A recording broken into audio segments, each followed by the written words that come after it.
পুরা মাঝখানে লোকটা ভিতরে হাত দিয়ে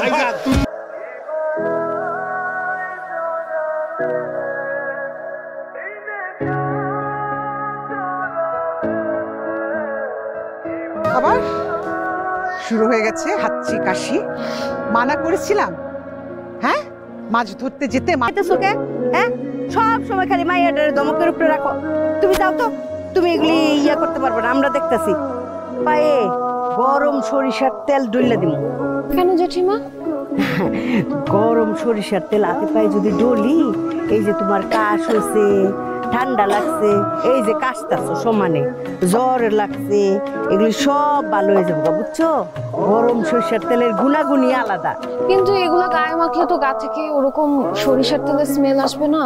ও মা, একটু না হয় গন্ধ আসলো, কিন্তু তোমার যদি এই গরম তেলটা মাখায় দে, তোমার শরীরটা ভালো লাগবে। তোমার শরীর যদি ভালো না লাগে, কাকে এই তো আনন্দ করবো কেমনি মা? হ্যাঁ, কুকুর আছে না, যদি বেশি গন্ধ লাগে গরম পানি করে তোমরা গোসল করাইতে আমি।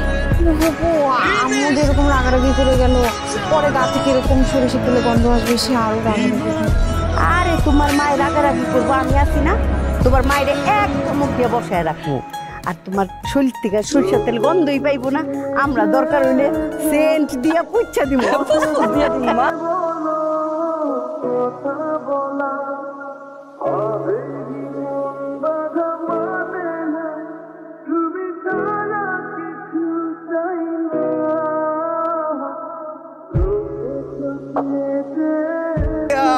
তুই তো পুরো ফার্মের মুরগি রে, একটুখানি পানিতে নামতো তার জড়ায় পড়ছে। আমাদের মতো যদি সারাদিন পানিতে লাফাইতি দাপাইতি সাঁতার কাটতি, কি যে অবস্থা হয়েছে আল্লাহ জানে। শিমুল ভাইয়া, আসলে আমার অভ্যাস নেই তো, এর জন্য এরকম হয়েছে।